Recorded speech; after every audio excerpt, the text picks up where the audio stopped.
नमस्कार, हमारा उत्तराखंड में आपका स्वागत है। मैं हूं आरिश अजहर, आपके साथ रुक करेंगे इस वक्त की हेडलाइंस पर। सीएम के ड्रीम प्रोजेक्ट सूर्यधार बांध से मिलेगा पर्यटन को बढ़ावा, तो मिलेंगे रोजगार के अवसर। 9 नवंबर को राज्य स्थापना दिवस पर त्रिवेंद्र सिंह रावत करेंगे बात का उद्घाटन।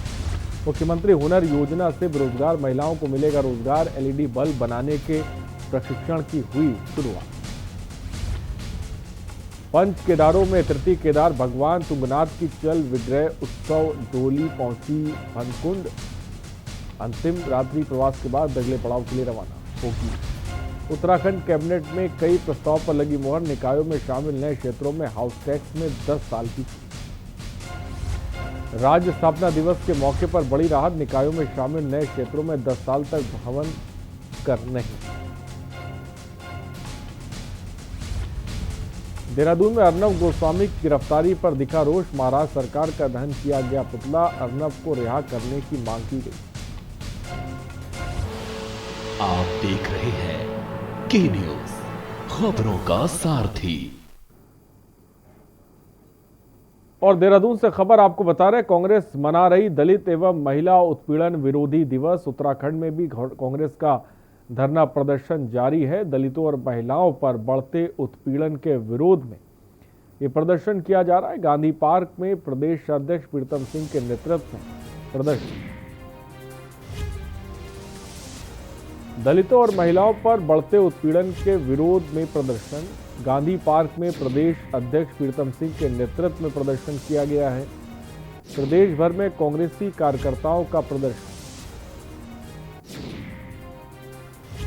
देहरादून से खबर इस वक्त आपको बता रहे हैं।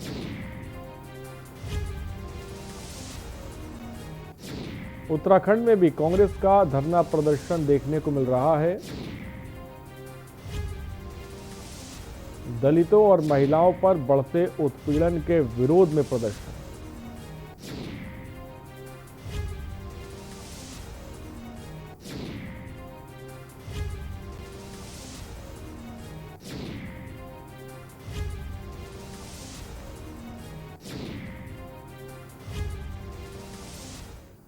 मुख्यमंत्री के ड्रीम प्रोजेक्ट में शामिल डोईवाला विधानसभा की सूर्यधार बांध झील 1.5 साल से भीतर ही बनकर तैयार हो गई है। झील का उद्घाटन मुख्यमंत्री 9 नवंबर को राज्य स्थापना दिवस के मौके पर करेंगे, जिसके लिए प्रशासन ने तैयारियां कर ली हैं। डोईवाला विधानसभा के रानी पोखरी और लाल थप्पड़ और विस्थापित क्षेत्र के 3 दर्जन गाँव को जहाँ पीने का पानी मिलेगा, वहीं सैकड़ों किसानों को खेतों की सिंचाई के लिए भी पानी उपलब्ध होगा। इस सूर्यधार बांध के बनने से पर्यटन को भी बढ़ावा मिलेगा, तो वहीं रोजगार के अवसर भी पैदा होंगे। सूर्यधार बांध शिला चौकी में बना है और इसके बनने से जहां क्षेत्र का विकास होगा, तो वहीं स्थानीय लोगों को रोजगार मिलने के साथ ही सब रोजगार के साधन भी उपलब्ध होंगे।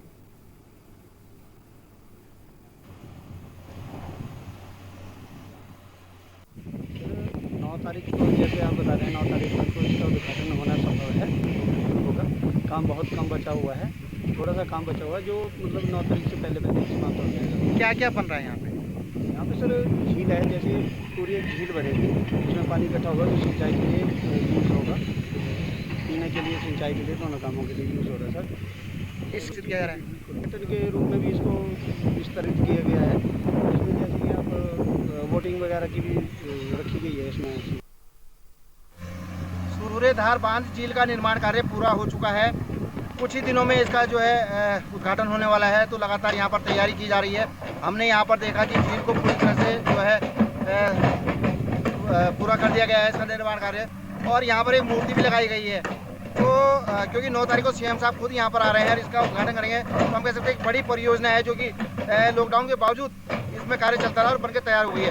तो इस झील से तमाम लोगों को जहाँ पीने का पानी मिलेगा, तो वहीं सिंचाई का पानी मिलेगा। इसके अलावा इस झील को जो है पर्यटन के रूप में भी विकसित किया जा रहा है। तो हम कह सकते हैं आने वाले टाइम में इस झील का जो है बहुत ज़्यादा लाभ क्षेत्र को मिलेगा। राजकुमार अग्रवाल, के न्यूज़, डोईवाला। डोईवाला विकासखंड अंतर्गत राज्य विकास आजीविका मिशन के तहत बेरोजगार महिलाओं को एलईडी बल्ब बनाने के प्रशिक्षण की शुरुआत हुई, जिसका शुभारंभ ब्लॉक प्रमुख भगवान सिंह पोखरियाल और पलायन आयोग के आयुक्त रोशन शाह द्वारा संयुक्त रूप से किया गया। सरकार द्वारा मुख्यमंत्री हुनर योजना के साथ साथ ऐसे प्रशिक्षण की शुरुआत की गई, जिसमें महिलाएं स्वावलंबी बनकर परिवार की आर्थिक स्थिति को मजबूत कर सकेंगी और प्रशिक्षण प्राप्त कर ये महिलाएं स्वरोजगार से जुड़कर अपने आप को मजबूत कर सकेंगी। नगर आयुक्त रोशन शाह ने कहा कि सरकार द्वारा इस तरह के प्रशिक्षण लगातार दिए जा रहे हैं। प्रशिक्षण का उद्देश्य ग्रामीण क्षेत्र की महिलाओं को आत्मनिर्भर बनाना है।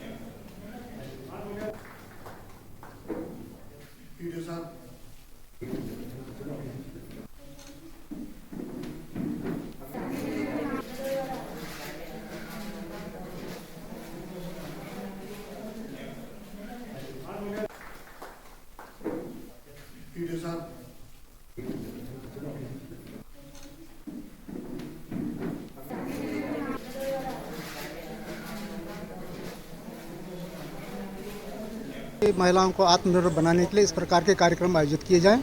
ये 7 दिवसीय मिनीचर बल्ब जिसमें ट्यूबलाइट और बल्ब आदि का निर्माण किया जाएगा और 7 दिन में इनको जो है इस क्षेत्र में जो है एक्सपर्ट बनाया जाएगा। ऐसे संस्था द्वारा ऐसा विचार व्यक्त किया गया और मुझे पूरा भरोसा है कि 7 दिन के ये जो ट्रेनिंग है काफ़ी है और इसमें इनको जो है पूरी जानकारी हासिल हो जाएगी। स्वरोजगार के प्रति सरकार बहुत सचेत है और वो घर घर जाके लोगों को प्रेरित करवाने में अपने अधिकारियों से, अपने विकासखंड की तरफ से, अपने जनप्रतिनिधियों की तरफ से स्वरोजगार के प्रति लोगों को उत्साहवर्धन कर रही है कि भाई अपने क्षेत्र में आपको जो स्वरोजगार मिलना है, आपके द्वारा जो चीज़ें बनाई जाएगी। रुद्रप्रयाग में उच्च हिमालय क्षेत्रों में बर्फबारी होने से ठंड काफ़ी बढ़ गई है। ऐसे में यहाँ प्रवास करने वाले 300 से ज़्यादा पक्षियों की प्रजातियों में 150 प्रजातियों ने मैदानी क्षेत्रों की ओर रुख कर लिया है। टालियों में ये पक्षियाँ बनियाकुंड और मक्कू गांव तक पहुंचने लगे हैं। सुबह से देर शाम तक जंगलों में इन पक्षियों की चहचहाट सुनाई दे रही है। नवंबर पहले सप्ताह से इन पक्षियों की 150 से अधिक प्रजातियां निचले इलाकों के लिए उड़ान भरना शुरू कर देती हैं और ग्रीष्मकाल शुरू होते ही ये पुनः उच्च हिमालय की तलहटी के जंगलों में लौट आती हैं।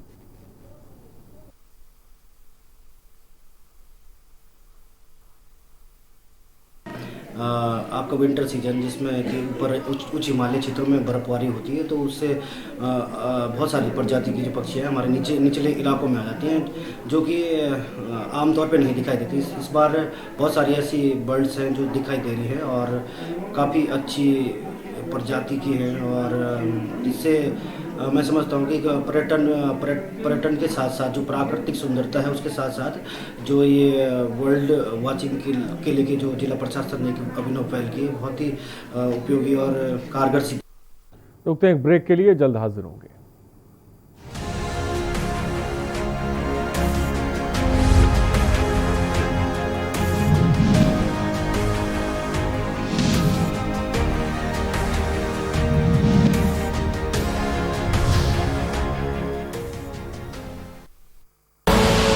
आप देख रहे हैं के न्यूज, खबरों का सारथी। आइए मेरे साथ आप भी संकल्प लें कि हम सभी कोविड-19 के बारे में सतर्क रहेंगे और अपने साथियों को भी इससे सावधान रखेंगे। मेरे साथ आप भी इस घातक विषाणु को रोकने संबंधी सभी आवश्यक सावधानियां बरतने का वचन दीजिए। वचन दीजिए कि आप सदा मास्क पहनेंगे, खासतौर पे सार्वजनिक स्थानों पे, और दूसरों से कम 2 गज की दूरी बनाकर रखेंगे और अपने हाथों को नियमित रूप से और अच्छी तरह से साबुन और पानी से धोएंगे। और कोविड-19 के लक्षण महसूस होने पर मैं तत्काल चिकित्सा सलाह लूंगा, ऐसा संकल्प लीजिए। मेरे साथ आप भी इस वचन में शामिल हों कि कोविड-19 से जुड़े आचार व्यवहार का पालन करेंगे और दूसरों को भी ऐसा करने के लिए प्रोत्साहित करेंगे। जब तक दवाई नहीं तब तक ढिलाई नहीं। हम एक साथ मिलकर कोविड-19 के खिलाफ इस लड़ाई को जीतेंगे।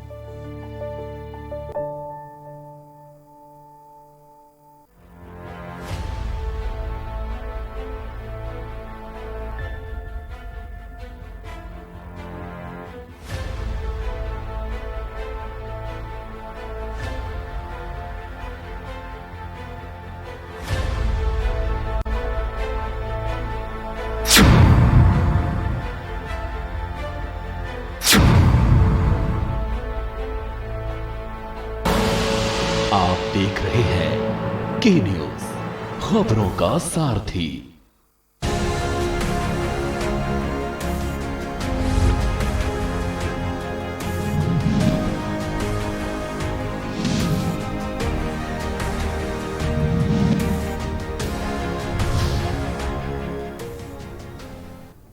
ब्रेक के बाद आपका स्वागत है। राष्ट्रीय गंगा उत्सव के अवसर पर हरिद्वार में गंगा सफाई अभियान और चित्रकला प्रतियोगिता का आयोजन हुआ। डामकोटी के पास शिवघाट पर गंगा महोत्सव के उपलक्ष्य में सफाई अभियान एवं पेंटिंग प्रतियोगिता का भी आयोजन किया गया, जिसमें विभिन्न स्कूलों के बच्चों ने भाग लिया और बेहतर प्रदर्शन करने वाले छात्रों को पुरस्कार भी दिया। हरिद्वार के मुख्य नगर आयुक्त जय भारत सिंह और वन विभाग की टीम के साथ ही सामाजिक संगठनों के प्रतिनिधियों ने गंगा से प्लास्टिक, कपड़े समेत गंदगी को बाहर किया।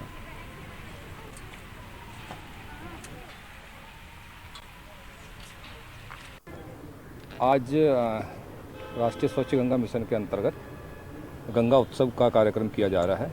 उसी के अंतर्गत ये सब कार्यक्रम किए गए हैं और इसमें बच्चों का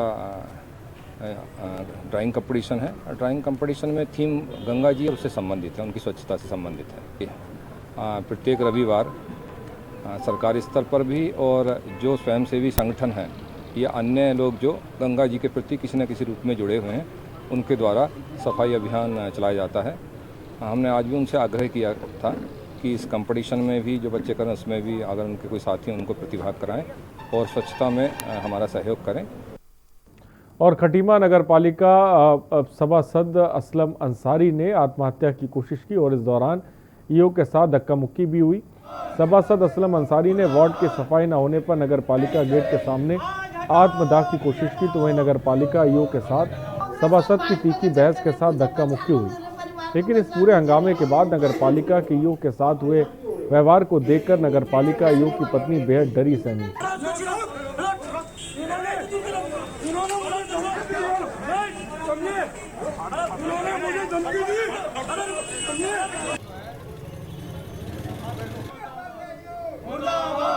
सफाई व्यवस्था थी तो उसको व्यक्तिगत रूप से वैसे भी कह सकते थे, लिख के भी दे सकते थे और इस तरह से त्यौहार की उससे और अछूत हटाओ अभियान के उससे हो सकता है कि कर्मचारी वहाँ नहीं जा पाए हैं, उनको भेज दिया जाता और दूसरी जगह से व्यवस्था हो जाती। लेकिन हाँ, इस तरह से व्यवहार करना, ये धक्का मुक्की और ये सब चीज़ें जो है अच्छी नहीं है। प्रशासन ने मुझे अपने साथ में रखा था। सुबह से मैं बात मान गया था कि मुझे आत्महत्या नहीं करनी है, आत्महत्या नहीं करना है मुझे। मैं आ गया। जब ये साहब से वार्ता हुई यहाँ पर नगर पालिका गेट के आगे नीचे सारे लोगों ने बात करी, तो यो साहब ने यही कहा कि बहुत लोग, ढेर सारे लोग धमकी देते हैं, कोई कुछ नहीं करता, अगर आत्महत्या करना तो कर लो। ये साहब ने उसको आया मुझे इस तरह से मुझसे कहा, तो मुझे मजबूरी में ये कदम उठाना पड़ा। और पंच केदारों में तृतीय केदार के नाम से विश्व प्रसिद्ध भगवान तुंगनाथ की चल विग्रह उत्सव डोली अपनी अंतिम रात्रि प्रवास के लिए भनकुंड पहुंची। शुक्रवार को भगवान तुंगनाथ की चल विग्रह उत्सव डोली अपने शीतकालीन गद्देसल मार्कंडेय तीर्थ तुंगनाथ मंदिर मक्कू मठ में विराजमान होगी और शनिवार से भगवान तुंगनाथ की शीतकालीन पूजा विधिवत मक्कू मठ में शुरू होगी और गुरुवार को भूतनाथ मंदिर चोपता में विद्वान आचार्यों ने ब्रह्म बेला पर पंचांग पूजन के तहत भगवान तुंगनाथ सहित 33 कोटि देवताओं का आह्वान कर आरती उतारी। ठीक 8 बजे भगवान तुंगनाथ की चल विग्रह उत्सव डोली अपने अगले पड़ाव के लिए रवाना हुई और स्थानीय वाद्य यंत्रों की मधुर धुन और शिव भक्तों की जयकारों से तुंगनाथ घाटी का वातावरण गुंजायमान उठा।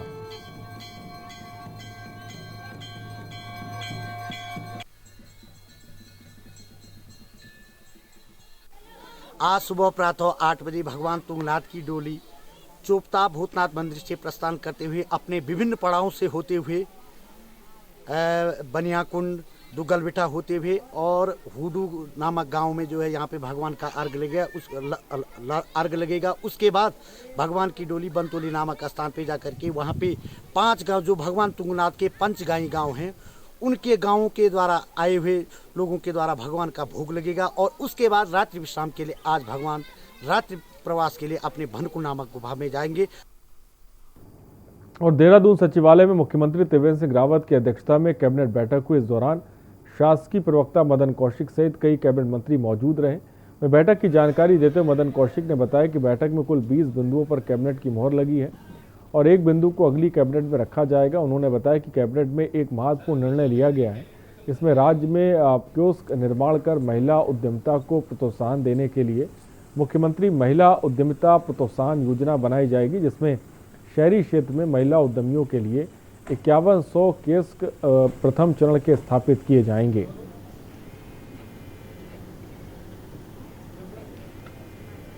माननीय मंत्री परिषद में टोटल 21 बिंदु आए हैं। वो शहरी विकास है, आवास है, उद्यान है, शिक्षा है, नई शिक्षा नीति है और आदि आदि विभाग से संबंधित आए हैं। उनमें से एक विषय को हमने अगली कैबिनेट के लिए डिफर किया है, बाकी सब पर माननीय मंत्री परिषद ने निर्णय लिया है। और उसमें से जो महत्वपूर्ण है, हमने महिलाओं के लिए इस राज्य में 51 कियोस्क बनाने का जो निर्णय लिया है, उसके लिए हम 40% का एक व्यवस्था वो राज्य सरकार अपने संसाधनों से करेगी। 20% मुख्यमंत्री स्वरोजगार योजना के अंतर्गत जाएगा। 20% आज विशेष रूप से मुख्यमंत्री जी ने आज कहा है कि वो राज्य सरकार विभिन्न रूप से, चाहे प्राधिकरण चाहे अन्य प्रकार से वहन करेगी। रुकते हैं एक ब्रेक के लिए, जल्द हाजिर होंगे।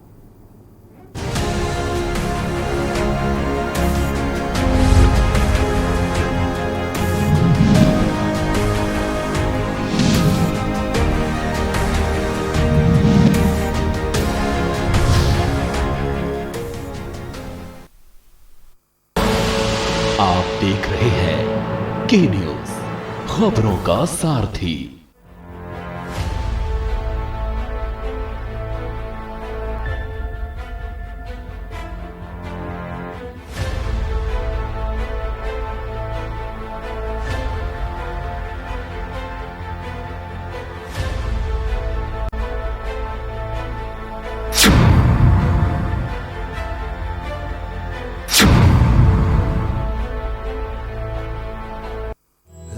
छोटे से ये जिंदगी से भरे, इन्हें हाथों में भर ले और जी ले जरा।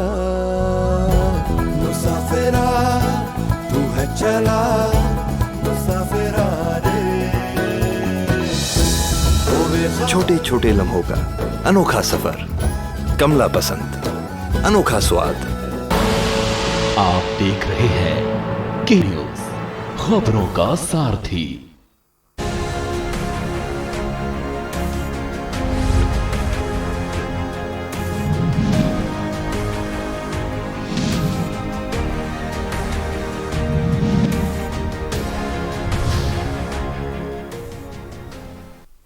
ब्रेक के बाद आपका स्वागत है। उत्तराखंड प्रदेश किसान अमेठी के प्रदीप कुमार जग्गी को उत्तराखंड प्रदेश किसान कांग्रेस कमेटी का ब्लॉक अध्यक्ष बिंदु खता नैनीताल बनाया गया है।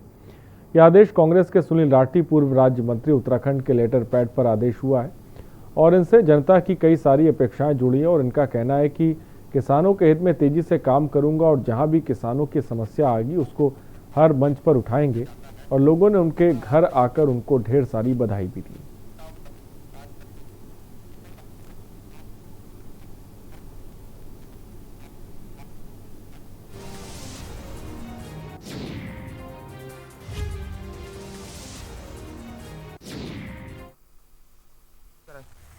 देखिए सर, ऐसा है, उत्तराखंड किसान कांग्रेस ने मुझे यहाँ पर बिंदु खत्ता ब्लॉक अध्यक्ष नियुक्त किया है और मैं धन्यवाद देना चाहूँगा हरीश रावत जी का और हमारे किसान कांग्रेस के प्रदेश अध्यक्ष सुशील राठी जी का और प्रदेश महासचिव हमारे गिरधर बम जी का और जो पूर्व हमारे प्रदेश प्रवक्ता रहे हैं बलवंत सिंह बोहरा जी, मैं उनका भी बहुत आभारी हूँ। लालकुआं विधानसभा के भाजपा विधायक नवीन दुमका ने एक प्रेस वार्ता की और बताया कि कैसे विकास कार्य लालकुआं विधानसभा में तेजी के साथ किए जा रहे हैं और लालकुआं में कई नई उपलब्धियां आने वाले समय में देखने को मिलेगी।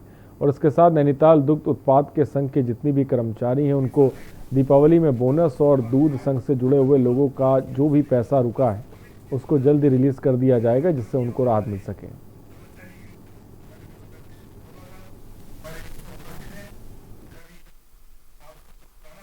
राशि है, इसको भाजपा सरकार ने बजटीय विषय बना दिया है। इसकी बजट में व्यवस्था होती है और जब किसी चीज़ की बजट में व्यवस्था होती है तो उसके भुगतान की व्यवस्था होती है। समय आगे पीछे हो सकता है, कोविड के कारण दिक्कत हुई है। फिलहाल संभवतः 6 महीने का प्रोत्साहन राशि को अवमुक्त कर दिया गया है, जिससे दुग्ध उत्पादक को लाभ हुआ। धन्यवाद।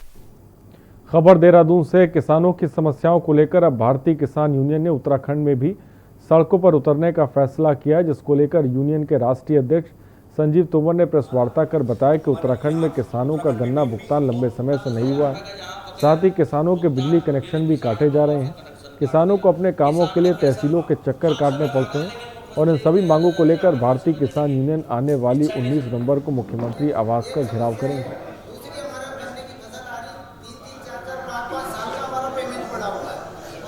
भारतीय किसान यूनियन तोमर 19 नवंबर को माननीय मुख्यमंत्री के आवास का घेराव करेगा और उसके कई मामले हैं, जैसे कि पराली किसान खेत में जलाता है तो उन पर किसानों पर मुकदमे भी कायम हो रहे हैं, किसानों को जेल भी भेजा जा रहा है। अगर इनसे कोई पूछे कि अगर किसान खेत में पराली नहीं जलाओगे तो उसे कहाँ लेके जाएगा। दूसरा, किसान का गन्ने का बकाया कई साल का अभी तक गन्ने का बकाया है और कम से कम किसान का 400 रुपये प्रति क्विंटल गन्ने का भाव होना चाहिए और सरकार किसी भी तरीके के किसान में ध्यान नहीं दे रहे और सबसे ज्यादा भ्रष्टाचारी बिजली विभाग में है। और देश भर में आज कांग्रेस दलित एवं महिला उत्पीड़न विरोधी दिवस मना रही, तो वहीं राजधानी देहरादून में गांधी पार्क के बाहर कांग्रेस प्रदेश अध्यक्ष प्रीतम सिंह के नेतृत्व में कांग्रेसी कार्यकर्ताओं ने एक दिवसीय धरना प्रदर्शन कर सरकार के खिलाफ जमकर नारेबाजी के दौरान कांग्रेस प्रदेश अध्यक्ष प्रीतम ने कहा कि केंद्र और राज्य में बैठी सरकार महिलाओं पर हो रहे अत्याचार को देख रही है।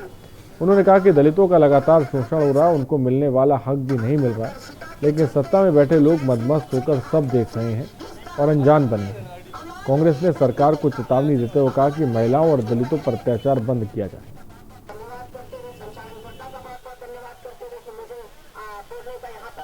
सही बात है, जिस तरीके से महिलाओं पर जो है अपराध हो रहे हैं, दलित समाज का शोषण हो रहा है, उन पर अत्याचार हो रहे हैं।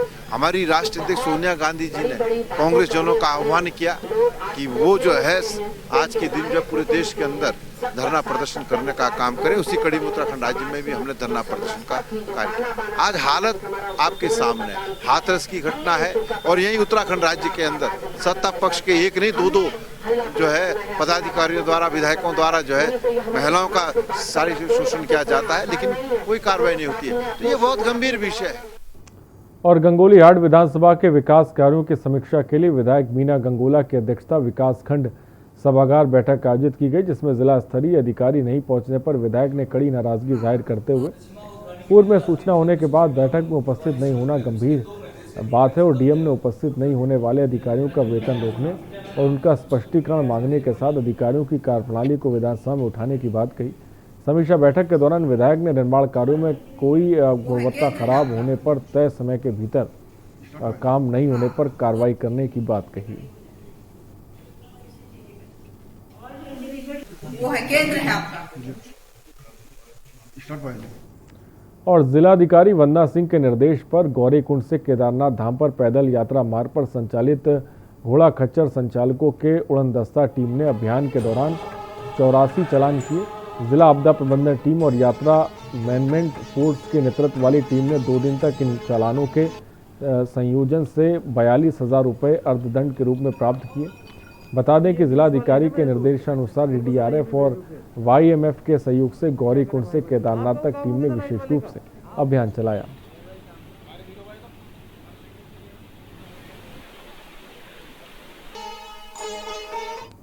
खबरों में इतना ही, बने रहिए हमारे साथ। नमस्कार।